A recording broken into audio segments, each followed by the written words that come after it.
Hello everyone, this is Manjula Devi P, working as Assistant Professor in Government First Aid College, Kanakpura. In this session, we are going to discuss about share-based payments as per Ind AS 102. So let's see what is the meaning of share-based payments and how it has to be recognized and recorded as prescribed by Ind AS 102.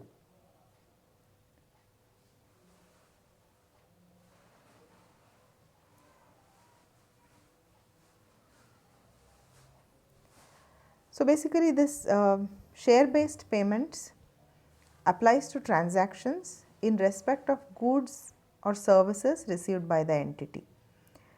So as you all know, whenever an entity purchases any assets or any goods, then it actually pays in cash or in cash equivalents.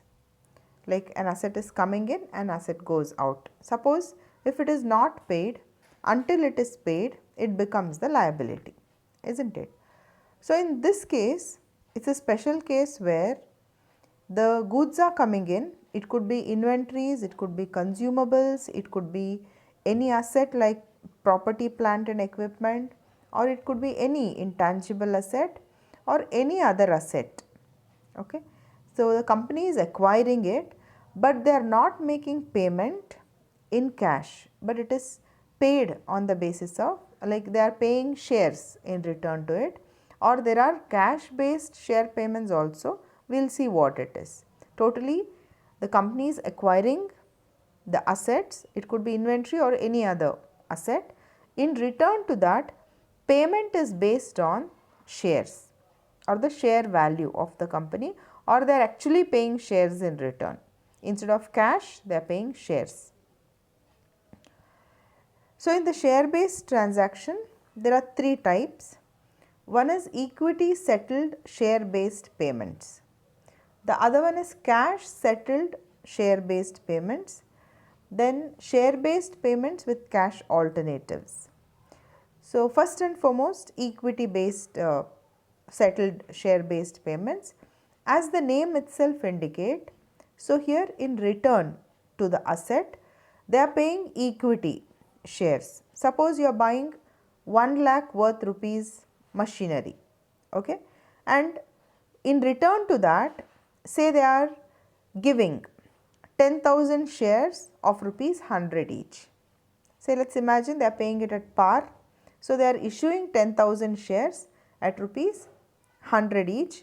So it is settled that 1 lakh worth asset which is bought is settled by paying 10,000 shares. Or it could be they are just paying 5,000 shares at the rate of 200 per share. The share price may be 100, par could be 100 per share, but it is given at the rate of 200, means they are adding the premium and giving. So in the share based transaction, the shares could be settled at par or at premium or even at discount, but generally it would be at par or premium.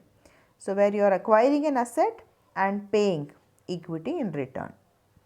Then what is cash settled share based payments? So in this case, they are paying the cash,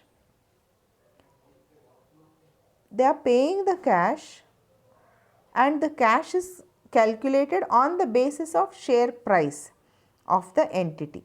Okay, they are settling in cash, but it is equalized, or it is based on the share price of the entity or a group of entities. So in this case, again, until and unless the amount is paid, it is considered as a liability till that vesting period, and it could be paid over a period of time. It could be a deferred payments also, and as and when you get the asset gets debited, and until it is settled, it will be shown as a liability. Then when it comes to with cash alternatives, so you may be paying equity, or you may be paying cash, or you may be paying both, or you may be paying in any other means. In case of cash alternatives, sometimes it so happen for the employees.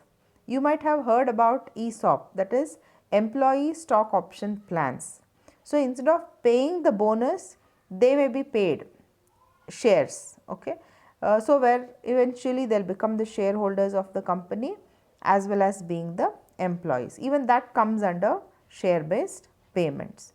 So the cash could be settled, that means the transactions could be settled by issuing equity or by issuing cash based on the share price or by any other cash alternative.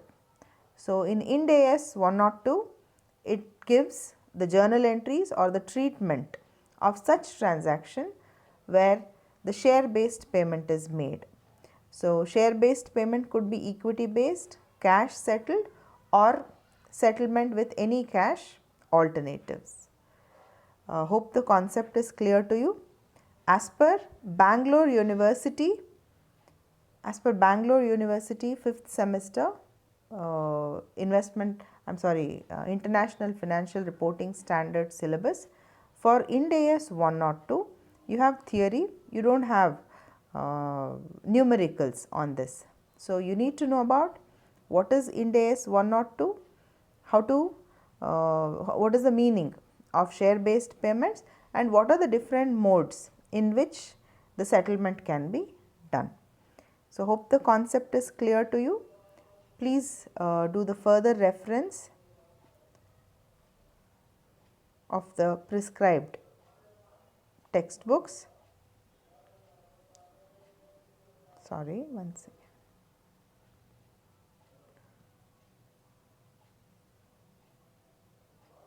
These are some of the questions just for the reference. Yeah, you can go through with these textbooks for further details about Ind AS 102. Thank you very much.